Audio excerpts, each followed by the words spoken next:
I'm not quite sure what I want to talk about today or where I want to start. Psych. I want to talk about yarn. So I actually have a lot I want to talk about today, and I don't know, just because it has to do with yarn mostly. But I was winding um, winding up yarn this morning, and I was like having a problem with it because I couldn't I couldn't I I was having problems coming up with ideas to secure the thread, after it was all done winding. So I came up with this really good idea because, I have so many stitch markers, and I was like, I had my creative brain on today. Must have been my ADHD Dee Dee. She's really good at coming up with stuff like that. So this is what I came up with. I use a stitch marker to mark the beginning of the cake, and so I know where the center pole is.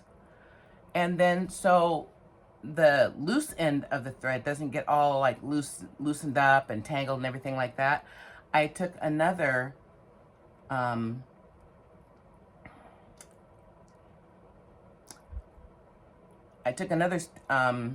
stitch marker and tied it here and then secured it. And look at that. I think it's pretty brilliant, and it didn't cost me any extra money because I already had them. But so I did all of my cakes like this, and it just turned out so good. And then, of course, I had to do them in like alternate different colors and little fun things and, everything like that. And so I came up with that today, and I just wanted to share. How do you secure your cakes? Because when I tell you I'm new at this, literally, you guys, I've been teaching myself to crochet since the end of March. Maybe it was April Fool's Day I started, actually. So, I'm still really new. So, of course, I think I'm discovering all these really cool things when, it's probably already been discovered, and there's probably something cooler out there. So, let me know. What do you got out there that's cool?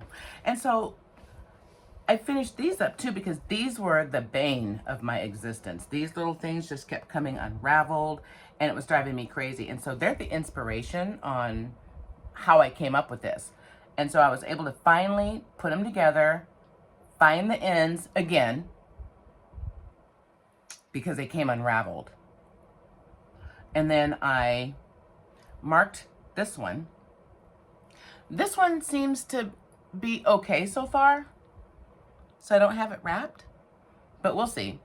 If it's naughty autistic granny, not that kind of naughty. Well, yeah, if it gets naughty like that, then, they'll have to be put on lockdown. But anyway, what do you think?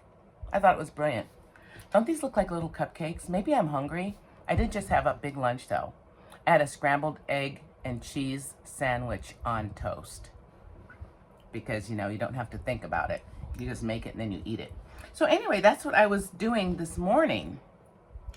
These things here. And so the yarn winder my husband bought me, he bought me an electric one, because when I was trying to untangle yarn and trying to roll them by hand, I wasn't behaving very well, and because I would just keep getting the yarn all tangled up and everything like that, and so I was behaving badly. And so my husband decided to get me an electric winder, and I was like, oh, don't spend all that extra money, on me. I said, I can just have, one of those hand crank ones would be fine. And he's like, no. I'm just gonna go ahead and get you the electric one so we can just get all of that attitude out of the way. So this is what he got me. I'm not gonna try to pronounce it. You can just look at the box. And I love it. And this is what it looks like. I have it sitting right here, so hang on. That's what it looks like. I just put this piece on, and then this piece here attaches, to your table. Brilliant. And the winder, I don't know how this works, but it's amazing. It's easy, it's simple, it's smooth. The only problems that you're gonna have is if a knot feeds up in there, so you have to be really quick to either turn it off or stop it before the knot gets in there, because then, you know, that's a whole nother issue. It came with this cord also, but it didn't come with that, which, you know, I don't know, maybe it's not weird. I thought it was, but anyway, it does come with the cord, and then I have plenty of these sitting around, so that worked out. So anyway, I enjoy winding all of my yarn now, and so when my skeins get to a point where they're starting to compress in on themselves, I will wind them with the winder. Another thing I do is if I'm working on the project, I don't necessarily wind it until I'm working on the project. And so I wind it and then I make my project. Those big cakes that I showed you were what's left over from other projects that I did, you know, from that big blanket that I'm making. But I'm thinking about using that for several other projects that don't include wearing it like next to my skin, because that red heart is really super itchy, and I don't like the feeling of it, and it makes me feel like I'm getting fibers, you know, in my fingers when I'm, you know, when I'm crocheting and everything like that. So it's an ick factor for me, and quite honestly, I might just try to give all of that red heart to my granddaughter, because she also crochets. Matter of fact, she's been crocheting for like, I don't know, 7 or 8 years, maybe longer. I love her. Her name is Eva, and she's so beautiful. So anyway, that's what I wanted to talk about as far as that part of my, you know, my yarn addiction. The other part is I travel around the house, and I was constantly running back and forth. Oh, I forgot my crochet hook. Oh, I forgot the needles. Oh, I forgot the stitch markers. I forgot something, because, you know, I have ADHD. I forget 99.9% of everything I'm doing, and typically I also forget why, which is why I can't remember what I was doing or where I was going, because I have no idea why I was doing or going anywhere. So anyway, enough of that. What I did was, because I hate retracing my steps. No, I don't. I'm used to it. But my Autism Lizzie freaking hates having to retrace steps more than anything on this planet. And if ADHD gets too out of control and is walking back and forth too many times, then my autism will actually have a meltdown. And so it looks like I have multiple personalities that are all like, bleh, you know, going crazy at the same time. It's kind of like that. But anyway, this is what I did. Ta-da! Look it. It's like a shower tote, because it has like holes in the bottom. But what I did was I took a file folder and I cut it down to the right size, and I double stacked it in the bottom, so it'd be kind of, you know, structured on the bottom. And so in here, look. So in here, I carry this. This goes everywhere with me. And this has my hook that I'm using for whatever project I'm working on. It has my scissors in here, and I have an ick factor with scissors, and I suffer from having intrusive thoughts, kind of ugly ones, dark. And so I'm scared of scissors. And so these are my scissors. And I took a straw and cut it down to put it over the tip, because whoo, them babies are sharp, shank. And so to keep the intrusive thoughts down, I keep it sheathed, and I keep it in this little pouch that I made. Cute, right? And then another thing I keep in here is a little traveling like mat, you know, to lay out all of my stuff, lay out my stitch markers, you know, lay out my needles, and, you know, I just lay it all out all nice and pretty, so it's all right there. And so I use this piece of material for that. Oh, what's one of my favorite colors? Bet you can't guess. Something else I keep in here is like a little stitch marker, little yarn stitch marker. And then I keep, you know, just assorted, you know, needles and everything like that in here. So I have them on demand. And then in here, this little cute tin, I keep my stitch markers. And so I have one of these kind of stitch markers, you know, the ones that lock like that. I have one of each color because I have to have one of each color. I can't have two of each color because then that would be an even number. I know.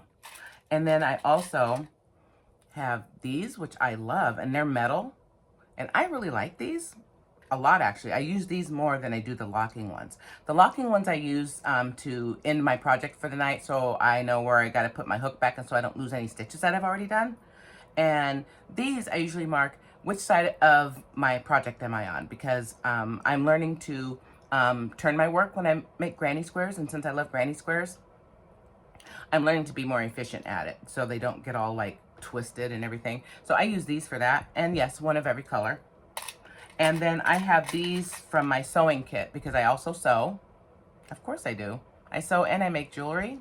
Yes, please. But I also have these little clips. And those are just for, you know, whatever I need them for. You know, maybe I want to, you know, pin my 3 little granny squares together and see how it's fitting, or see how I want to put it together, or, you know, or something like that. And so that's what I have in here. I just have my little stitch markers in here. And so they're always with me, and they're always in here, along with my cloth and my scissors, my hook,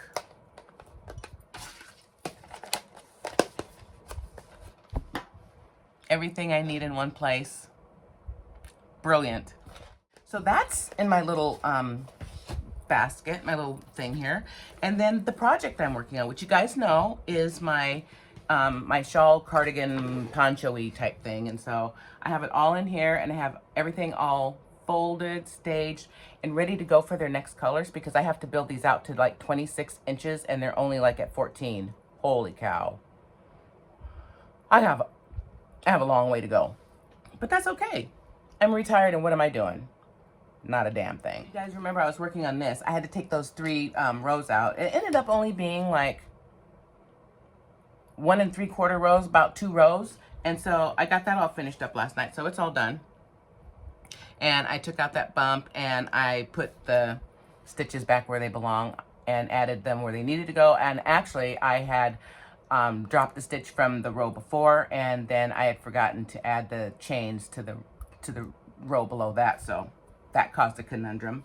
And so that's what I'm doing with this. And so I couldn't wait to show you guys how I put this together. And then also in this little bag, I've got, like, my bigger hooks are in this little bag right here, because I've got my, I can't think of her name, because Susan Bates. I got my Susan Bates hooks in here, the big giant ones, you know, for when I eventually buy more bulky fabric, because I can't wait to make like bulky blankets and like baskets. I want to make baskets. That sounds badass. My mimosa, these are my really good crochet hooks. I love these. They're wood. Oops. Well, here, let me show you since they fell out. These. I don't know, can you see that? Are they, yeah, I love these. And the thing I love most about them, I'll put these back in later, is the tips are stainless steel. I know most hooks out there are made of aluminum, and I know some say that they really like that clover hook, and I thought about trying it, and then when I saw that the clover hook was aluminum, and I was like, well, why would I buy that and try that when I have stainless steel? I absolutely prefer stainless steel. I am a snob, I guess, because I will never ever work with anything but stainless steel. I would like to try those furls. I'd like to try one of those though. I'm hoping to get one for Christmas. We'll see. I'll get it if I ask for it, because I'm charming. I have side pockets here. And in this side pocket, I have more stitch markers. so those are always on point. I've got tape measure. That's always important. If you're doing granny squares, after you do like 4 or 5 rows, you better measure and make sure, you know, everything is cohesive, or you're going to have problems. How do I know that? I have about 15 squares that, you know, are not going to work. They're going to go into another project. And so on the other side here, I've got more hooks. And then on this side, I have what I call, I don't even know if you can even see that. It's called the assistant. And what this side is everything that assists me that I need for my crochet or for my physical well-being. And so I've got my compression gloves, my eye patch that I should be wearing when I crochet. And then I have a stitch and row counter. You wanna know what's really funny about that? I never use it. You wanna know why? Because I forget to punch the button for what row or stitch I'm on, so absolutely worthless. So those are my assistants. They assist me in everything I need to do, and they're with me. It's with me at all times. And so this has been a game changer, and I've only been using it for 2 days, but I can already tell it's making a difference. So do I want to talk about anything else? I could talk about my cohorts over here. My little squirrel right here supports my ADHD, Dee Dee, my squirrel, and my teddy bear represents my autism, and he's my favorite bear, and he's weighted, and he's just very comfortable, and he doesn't judge me, and he always helps me out and tells me, you know, it's time to take a break, or, you know, have you used the bathroom lately? Probably better go see if you need to use the bathroom. Have you drank any water lately? Thanks, Teddy. And, you know, I don't know. I have 2 big boxes sitting over there of, you guessed it, yarn. 2 boxes finally got here. I'm waiting for 1 more. That won't be here until Wednesday, and so I'm trying to stay out of my packages until Wednesday because I want to open them on camera with you guys. And so, because I'm so excited because it's my first big girl yarn order. So, you know, I kind of want to make it special, and I kind of want to remember it. I want to put it on video. But anyway, is that it? I guess that's all I want to talk about today. So you know what that means. I'll see you in my next video.